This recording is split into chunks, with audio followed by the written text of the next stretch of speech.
Hi Soul Fam, happy Monday and welcome back to our channel where we do tarot card readings every single Monday. My name is Frances, if we haven't met before, and if we have, welcome back. I'm so excited to be here with you again for our tarot card reading where we use the Four Noble Tarot deck. You've probably heard me say this many times. I created this deck almost 2 years ago now. It comes with the cards and a guidebook, and it also comes as an added bonus with my Intro to Tarot online course, which teaches you how to read tarot cards intuitively, there's the word, as I do here in these readings. So if you would like to purchase this deck, which comes again with the guidebook and the course, I will leave the link to do so in the description box below. Alrighty, if you have not already, please don't forget to subscribe to this channel. This ensures that you see the videos in real time. And when something resonates with you, go ahead and hit that like button if you would like. Working in the light and the highest for everyone here's greatest good and deepest understanding at this time. Keeping my energy on, cleansed and protected, and theirs as well. And welcoming in my spiritual team. And each and every person who is here, welcoming their team forward.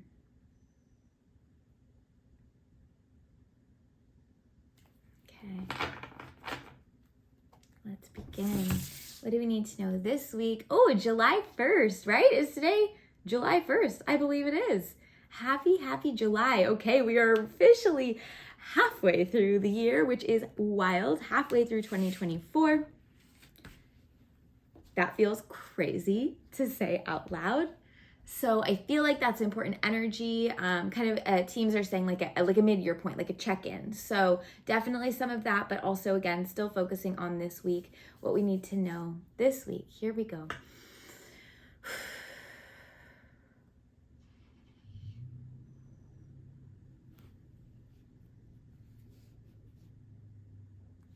Do we want this card? Okay. They're being very particular.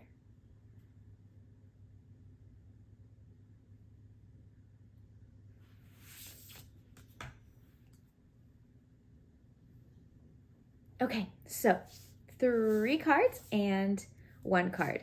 Okay, so remember a couple weeks ago when Margot was in the video with me because she woke up early from her nap and she crinkled the cards? When I'm hovering my hand, I'm not touching the cards, right? But whenever I see them and I see a crinkled card, I'm like, that's one of those cards now, and they keep on coming. So I'm really interested. There were 2 that she crinkled, and I can see a crinkly one here. So I'm really interested to see which one is the repeat card. We've been having so much repeat messaging as of the past couple weeks, but let's see what's going on here. So again, 3 cards and 1 card. So first card this week, love this for us, the Chariot. I knew it was going to be her. The Queen of Cups, she's back. Last week we had King of Cups, and now we're back into Queen of Cups energy, but it feels a little different this week, which is very exciting. And then, ooh, 8 of Swords. Okay, very interesting. So before I read these and show them to you, I want to talk about what's coming through the channel for these cards. So for a lot of us, there may be feeling of like stagnation, stickiness, paralysis, confusion, and maybe, okay, so there's 2 groups. Some of us are like, where are we going? What's next? I don't know. I feel lost. I feel stuck. I don't know where to go.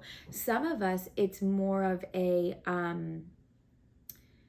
I know what I want, and for whatever reason, I can't get there. Can't being a word that needs to be shifted in our mindset, but it feels like we can't get there. Either other things need our attention first. It feels like we don't have the resources, be it the money, the location, whatever it is to do the thing. Maybe the inspiration or the motivation isn't there, and you're like, why can't I just like get that fire lit under my booty and like do the thing? Like, why am I feeling in this stuck energy? Like, I know what I want, but I can't get there for whatever reason. So again, those 2 groups, either we are in that like stickiness because we know what we want, and for whatever reason, there's some kind of block there, or we are really unsure about what's next and where we're going. And so we don't even know how to move.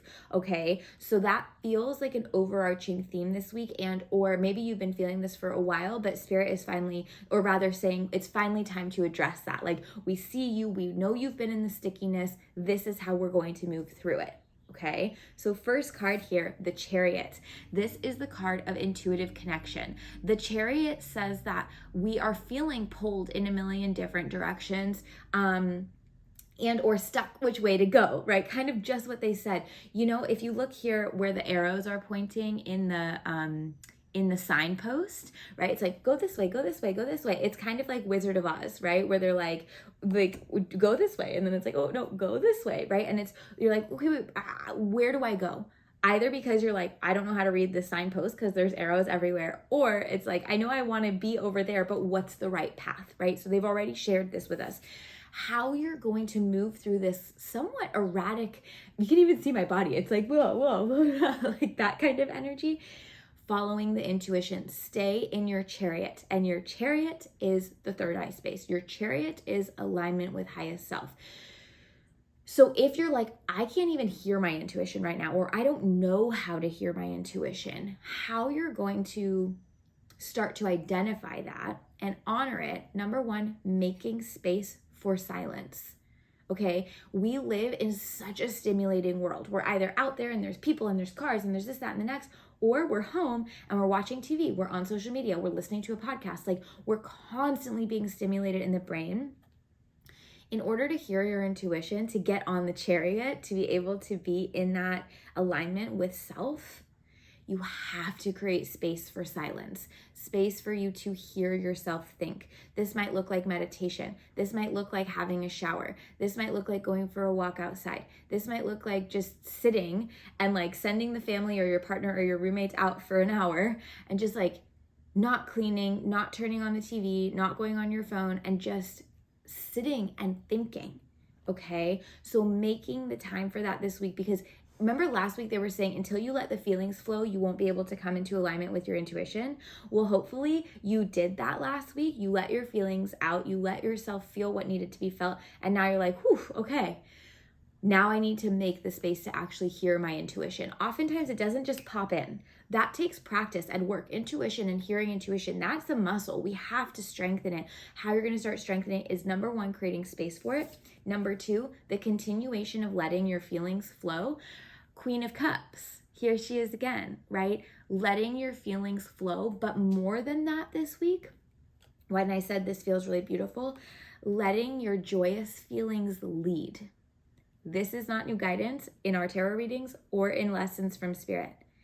If it feels good and it's safe, right? So I'm not talking about like overindulging in anything, especially substance or, you know, any kind of addiction or anything like that. But more so, if it lights your soul up, it's the right path. If you're feeling confused, ask yourself, what would make me feel good without the limitation? If there were no limitations, what would make me feel most excited? What would make me feel most passionate? What would make me feel most joyful? What would make me feel most in my power, in my sovereignty? That's part two of coming into your intuitive space. Now, it might feel scary. Then you might come into this Eight of Swords energy that's like, okay, hang on. I made the space to hear my intuition. I'm paying attention to what feels exciting, what feels good. But now, can I have it? Eight of Swords is about feeling stuck, unsure of the path, and also very limited by the brain, the inner critic, the limiting beliefs.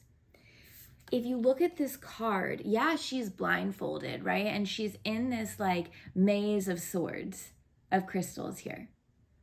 But she's not actually blocked in. There's a path out. She's surrounded by them, and maybe with her blindfold on, she's like touching the side. She's like, oh my God, I'm completely stuck. But if she were to just take one step forward, she would realize, oh my gosh, there's nothing in front of me. I can go. So even if you're feeling confused, even if you're unsure of what's ahead of you, you know where you're going. And this week is about doing the work to believe that there is nothing in your way.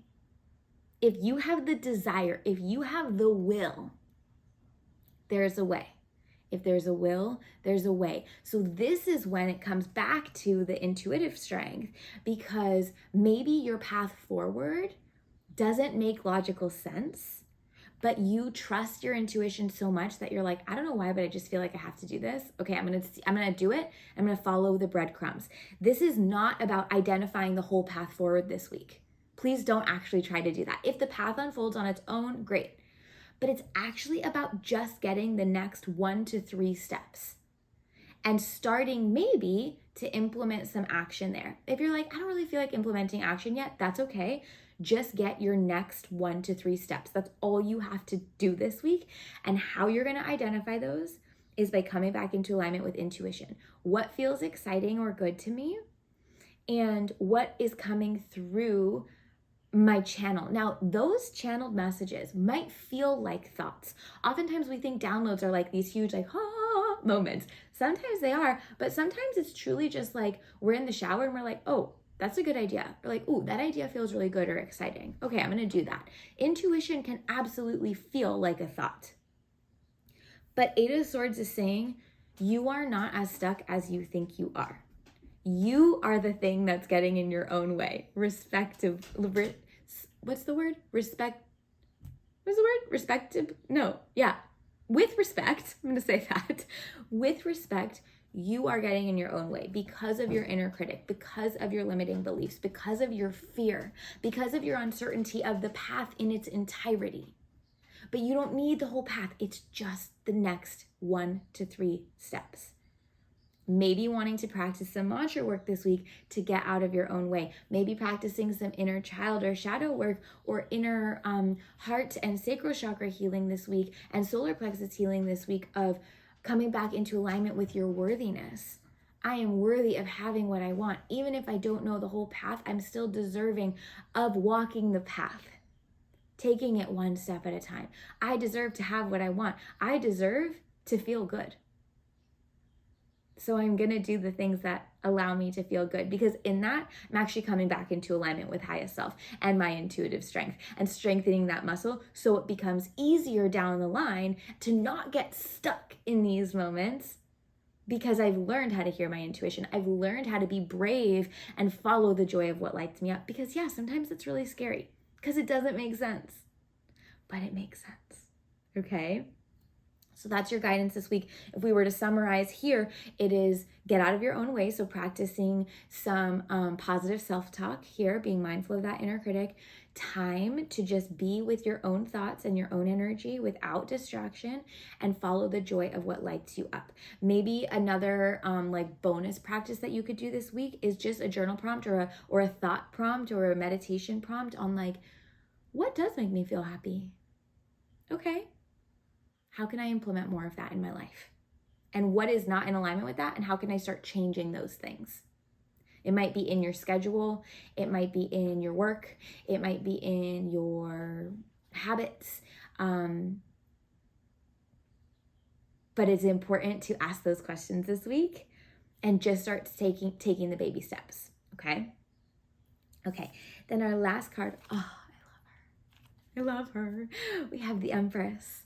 The Empress is the divine feminine. She is the nurturer. She is the life bearer. She is the connection. She is the all-knowing, expansive Mother Earth energy. This, if you had any question about worth, please, please, please try drop that doubt.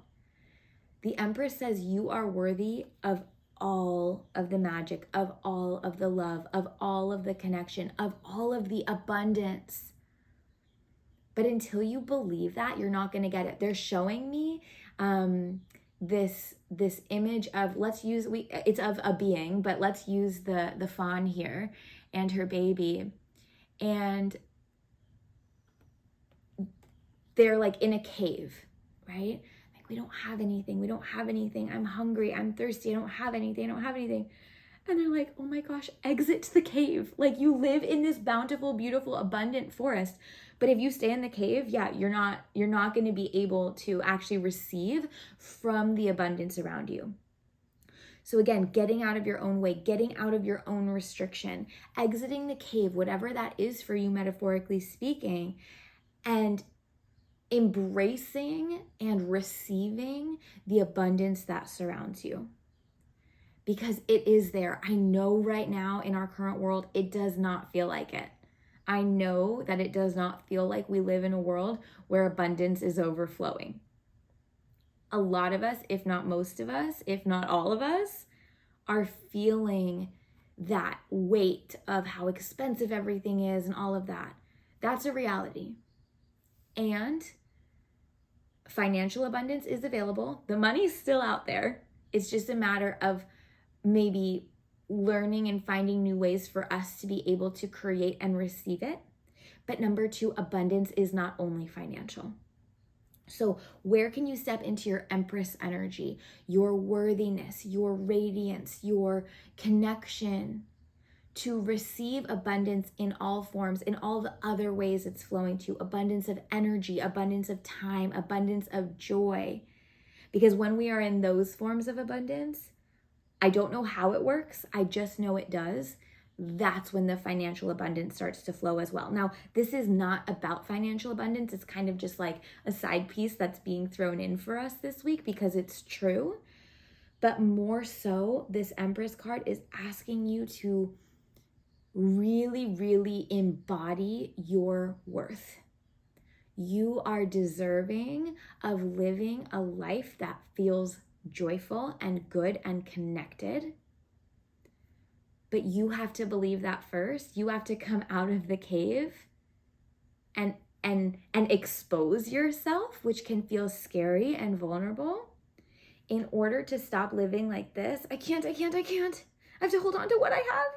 To, oh, wait, I'm okay. And look, I can now grab things and take things and receive things that are around me, that are flowing to me, and I can create more with my open palm, with my open heart, with my open energy, coming into the flow state of Queen of Cups, not being in the resistance of Eight of Swords, and not feeling the confusion that can sometimes inhibit us from hearing the intuition of the Chariot, but instead stepping into the worthiness and the expansiveness of the Empress. Okay, so how you're going to do that, maybe practicing anything that gets you into your divine feminine. The divine feminine is the intuitive strength, the connector, the creator. So maybe doing something creative, wearing your favorite outfits, going outside, connecting to Mother Earth energy. That's more guidance there. That's been coming up for us. And practicing mantras, positive self-talk. I can, I am. Whatever feels supportive to you at this time. Only you know what your limiting beliefs are. So writing those down and reframing them, or speaking to yourself kindly to move through those, and repeating those kind words to yourself, okay? To get you back into your power, your sovereignty, and your expansive radiance, okay? Beautiful, beautiful, beautiful, beautiful, beautiful. This feels complete this week. Our major cards are the Chariot and the Empress. So when major cards come forward, typically those are life themes, things that are shifting completely. So if there's anywhere that you really want to focus, it's the guidance from those two cards. However, this did feel very intertwined this week. So where you can implement, I encourage you to. If you have any questions, please let me know. If you'd like to share how this resonated with you in the comments, I would love to read that. If you feel called to donate to what I call the love jar, that is my PayPal donation link. This helps me to show up with energy for you every week. So thank you, thank you, thank you. I appreciate every penny sent my way. I'm sending so much love. If you haven't already, please give this video a thumbs up. That really helps me out. And don't forget to subscribe, share with a friend or someone who you think would love these readings every week. Again, I hope you have a beautiful week, and I look forward to seeing you soon.